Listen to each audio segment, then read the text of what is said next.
Now that we have our particle set up, I actually want to trigger it whenever we hit the bouncer or bumper. So I guess I should probably call this bump particle.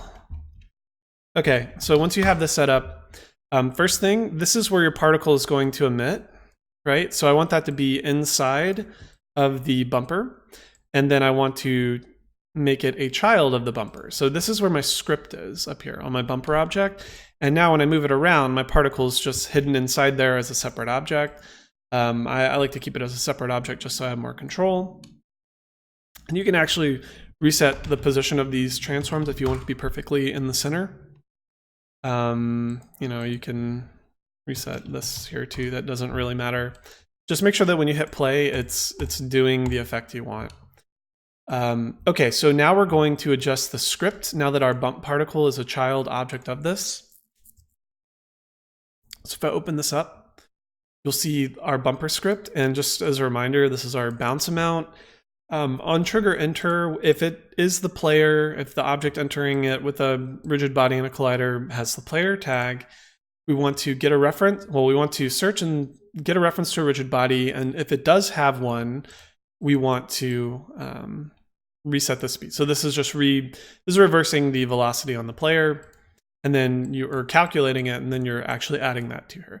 So underneath here, I'm going to make a new little thing, and I'm just going to comment it out for what we're going to do. And we want to say just visual feedback. Whatever the visual feedback is, we want to play that here. And so up here now, so then the question is, how do we play this particle?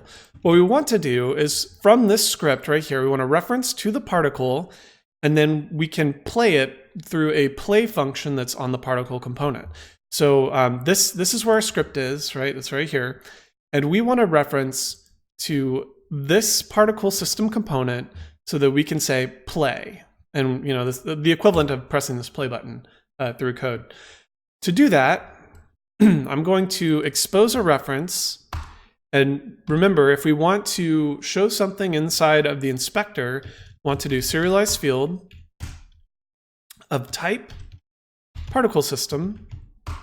So this is the type of component we want, and we can just look at, what is the name of the component is typically what that's going to be there. So particle system, it's a variable of type particle system that is currently empty. We'll just call this feedback particle. Okay, so once we type that in, if we save it and we go into our inspector, we let that compile.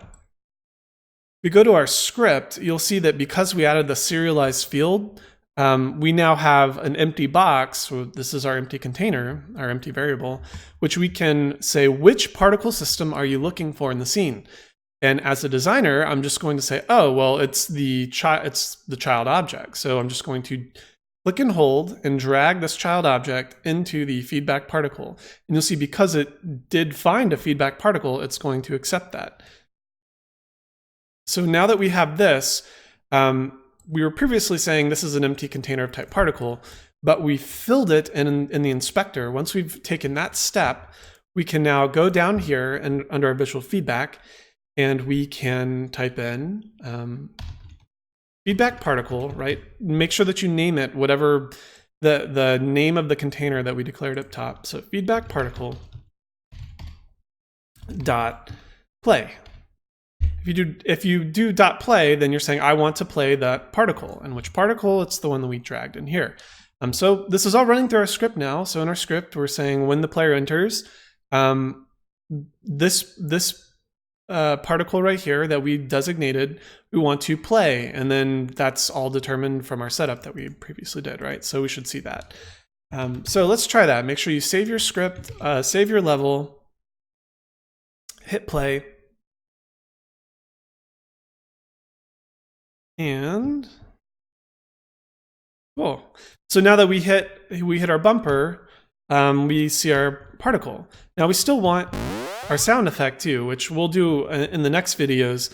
But this is way better than nothing, right? Like we're getting some sort of feedback, and the player's like, "Oh, something major happened. Why is why is my character moving in a new direction? It's, you know, it's a little bit more clear that this is originating from the interaction on this object.